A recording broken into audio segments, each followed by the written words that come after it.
Buenos días, compañeros, compañeras, profesora. La lectura de hoy está a cargo de Valeria Hernández Rojas y Pablo Jiménez Fuentes.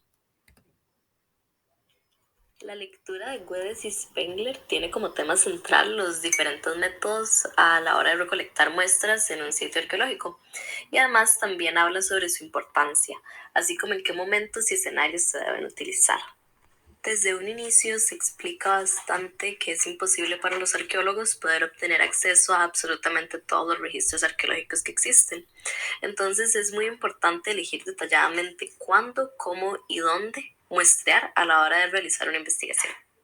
En la lectura, los autores explican que se deben considerar ciertos puntos importantes para decidir dónde y cuándo se debería realizar esta muestra.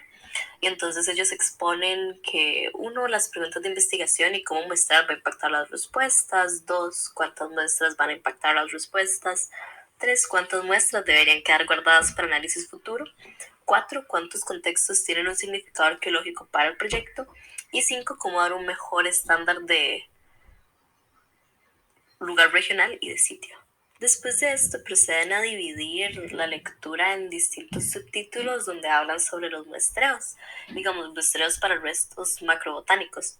Primero hablan del muestreo para variación dentro del sitio y entonces ahí se explica que se pueden utilizar diferentes tipos de estrategias y que las estrategias se pueden dividir en estrategias que hacen un acercamiento a todo el sitio arqueológico o muestrean solo unidades o características. También se habla del uso de una estrategia aleatoria, pero esta puede ser muy difícil de llevar a cabo durante una excavación, ya que es imposible predecir qué va a ser descubierto y es imposible predecir el porcentaje de las medidas que van a ser necesarias. Entonces lo que se recomienda es que se recolecte un número alto de muestras y que después se pueda reseleccionar durante la investigación las muestras que no sean necesarias y las que sí se dejan. También después se habla del muestreo entre sitios. Muchos autores defienden que los contenidos de muestras pueden ser muy similares entre sí, digamos, en distintos sitios. Es decir, se pueden estandarizar los resultados de los muestreos a distintos sitios.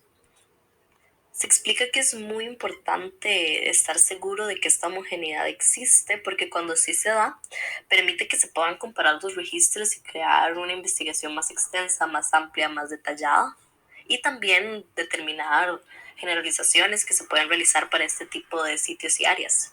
Y antes de hacer la investigación, entonces se tiene que estar muy seguro de esto, tener un porcentaje alto de que va a ser una homogeneidad, porque generalmente ocurre entre sitios, digamos, esta colaboración después de que ya se excava, pero sí es muy importante poder definir eso primero antes de la investigación.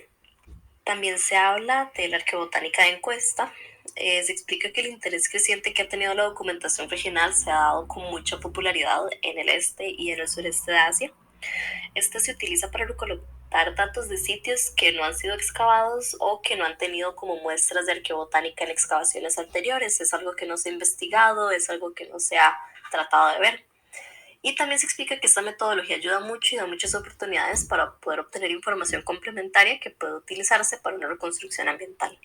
También en una sección se habla de la recolección de muestras. Se explica que recolectar muestras es un trabajo muy detallado y que cuando estas se recolectan es muy importante prevenir que se humedezcan. Dan como ciertos consejos para eso, se explica que se pueden utilizar bolsas de algodón para que el registro pueda como respirar, por así decirlo, o mantenerlo guardado en un espacio como frío, no ni caliente ni frío y con sombra, porque es muy fácil que estando en un lugar húmedo y con mucho calor, entonces las muestras se puedan llegar a deteriorar y no podamos utilizarlas para nuestra investigación. También un punto muy importante que se destaca a lo largo de la lectura es el labor que tienen las personas que estudian esta disciplina. Se explica que como profesionales paleoetnobotánicos, la población meta de estudio que tenemos son los restos de plantas que se pueden hallar y encontrar en sitios arqueológicos y que también están depositados en áreas alrededor de estos. El polen, las diatomeas, los fitolitos y los granos de almidón son fisiológicamente muy diferentes, pero los enfoques para muestrearlos en sedimentos arqueológicos se superponen y son similares a las estrategias de muestreo macrobotánicas, aunque arces quemadas y cenizas, que brindan buenos resultados para restos macrobotánicos y fitolitos, tienden a no ser áreas de productividad en muestreo de polen. Los análisis de polen, fitolitos y granos de almidón son métodos complementarios para construir un modelo de economía.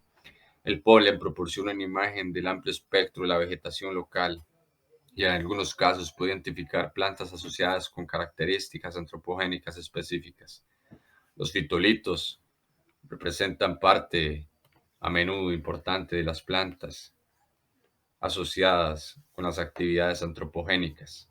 Por su parte, los granos de almidón pueden representar partes perecederas y raramente preservadas de plantas económicas. Al combinar estos microrestos se pueden conformar una imagen más completa del uso de plantas antiguas. Así, la mayoría de los sitios al aire libre no ofrecen escenarios ideales para la conservación de polen. A pesar de todo esto, la paleología puede ser una herramienta útil para responder a las preguntas relacionadas con la economía y el medio ambiente. Los suelos arqueológicos contienen una mezcla de polen en procesos naturales, así como polen traído al sitio por procesos antropogénicos. Por lo tanto, si se está utilizando polen desde un sitio arqueológico para reconstruir paleoambientes, es necesario contrastarlo con columnas de sedimentos no antropogénicos. Como en todo muestreo paleobotánico, existen dos categorías generales de enfoques: el muestreo vertical o muestreo en columna y el muestreo horizontal o muestreo general. Cada enfoque de muestreo tiene una ventaja y desventaja.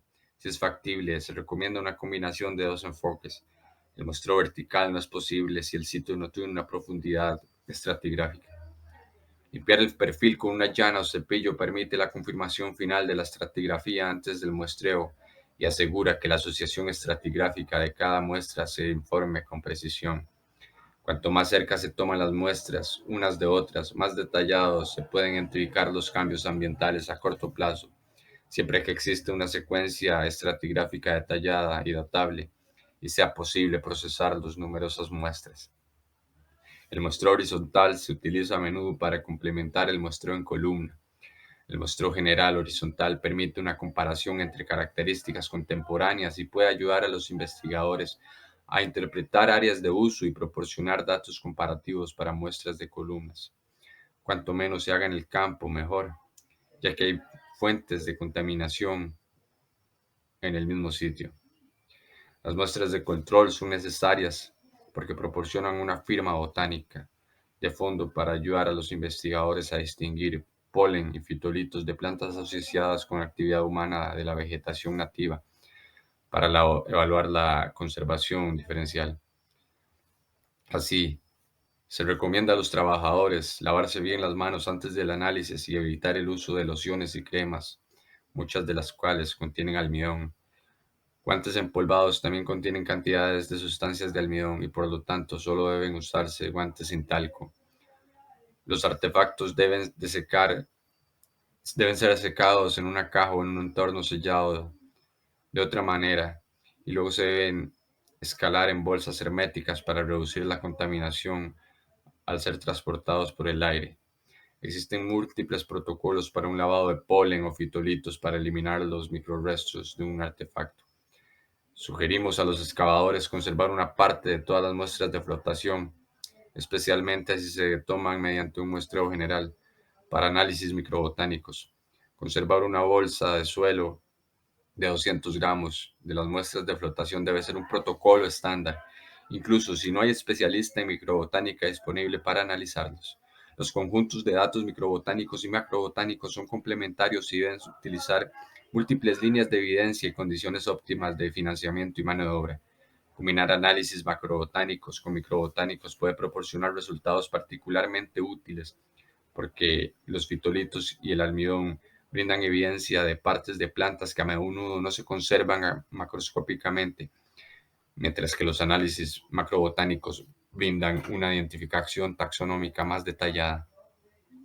Las estrategias de muestreo son específicas del sitio y varían según la preferencia del investigador.